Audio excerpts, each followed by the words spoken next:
Well, going back to your school days, you said you started school in Foley in 1936. Mm-hmm.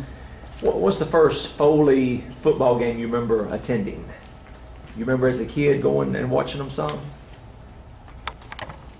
Well, probably by the time I was in the third or fourth grade, I did, and then later on, I never missed a game. I went to all of them.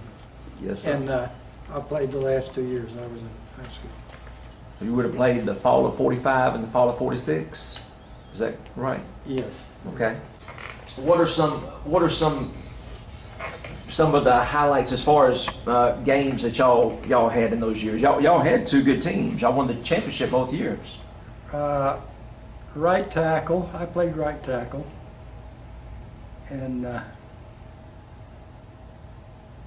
I could run 100 yards in what was it, 10 seconds. I was, if I really wanted to run hard, I could do it. I wasn't the fastest by any. Earl Boone, these pictures on there, he always was, when we was running 100 yards to see who could run it the fastest, he always won.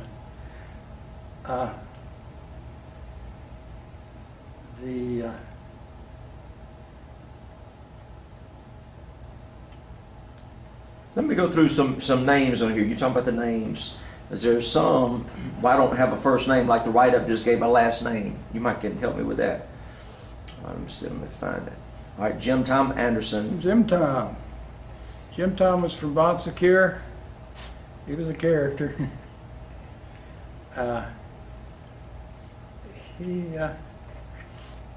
I never did see very well. I left, right after school, right after I got out of school. But I never did see Jim Tom very much anymore after that. Some of the other ones, like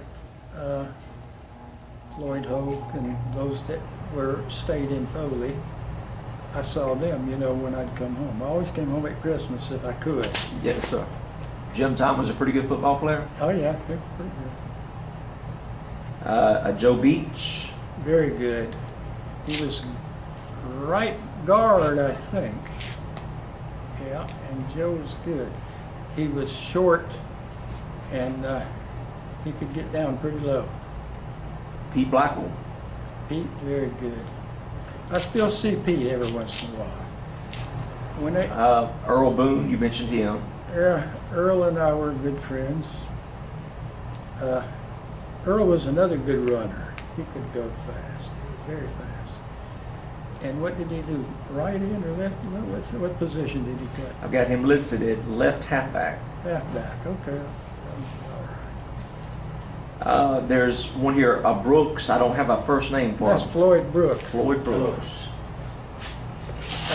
Gilly. Yeah. I'm Gilly.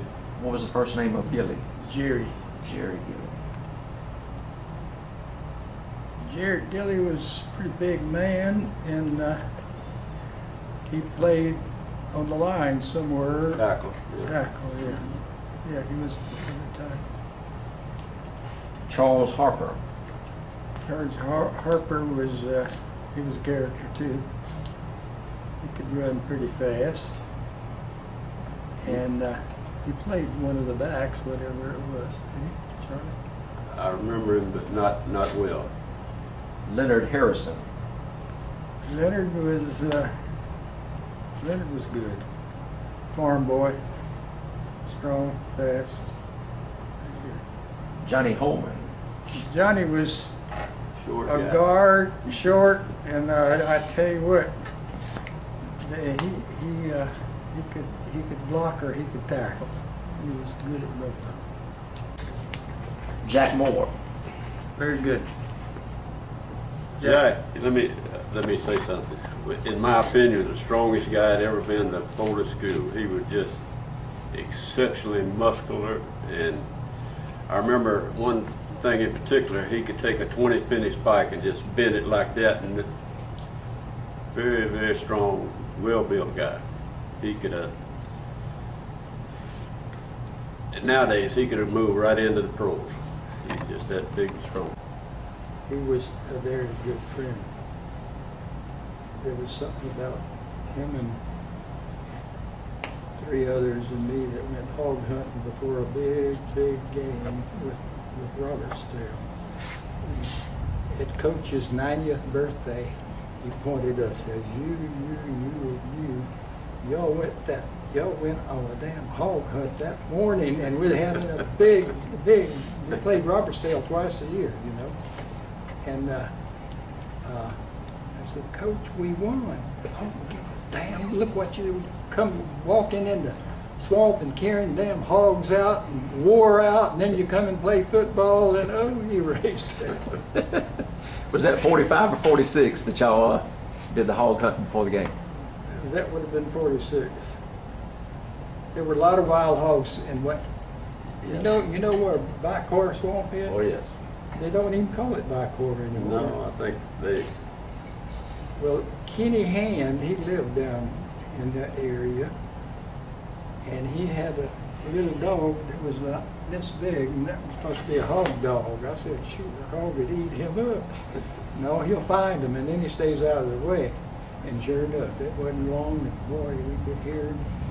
And you get down there to the thicket, and it's like a tunnel in the bushes, you know. You have to bend over to walk through it. And I walked out there, and sure enough, she had a sow and 4 pigs. Pigs weighed about 80 pounds apiece. I was about ready to get out on the road. And I was the first one in. I had a long Tom 12 gauge with double-aught buckshot, and I shot her right in. She just dropped. And then the pigs started running around, and 3 of the other guys each got a pig, and one of the pigs got away. So. And then Kenny didn't get one. He didn't get a pig. And I told him, Kenny, if I gut this sow here and cut her head off, if you help me tote her back 2 miles to the Jeep, I'll give you half of her. We'll cut her right down the back. He said, good, we'll do it. And Jack was the captain of the 45 team, what? Jack Moore? I want to say he was. I don't remember that part. I just remember him being big and strong. I remember him and the coach boxing one time. And I don't know how that came about, but it was pretty even match. Did you see that, Carl? No.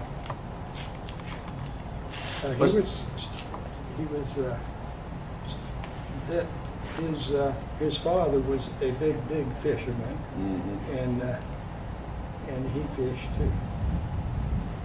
William Passmore. Passmore's a good man. Died a bad death, hard death. He lived fairly close to us. In fact, he lived,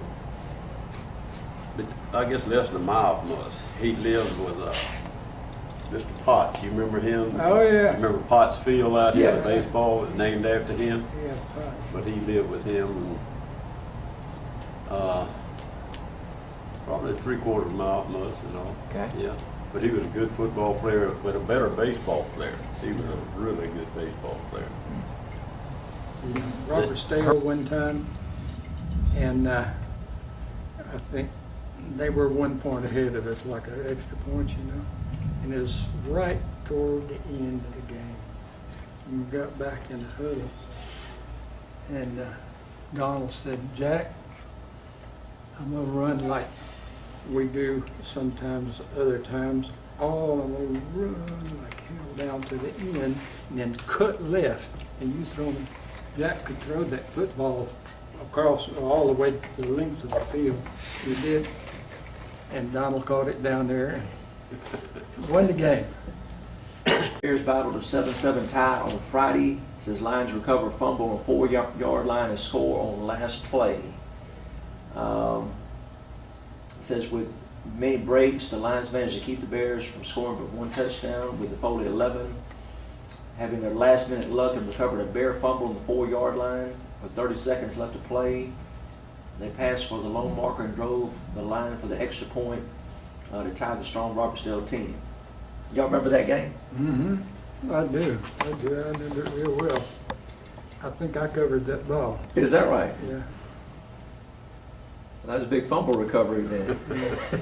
Robertsdale game. And I understand, now reading the Independent, Robertsdale didn't think y'all called timeout soon enough after you got the fumble, and the timekeeper had called the game. Do you tell anything that you remember about Well, that? details like That I don't remember, but I remember when I covered that bottle, it made a big, big furore. And I think I remember the way it came out. I covered it and somebody was trying to reach under me and pull it out. And I pushed him in the face and pushed him away. But I can remember that quite well.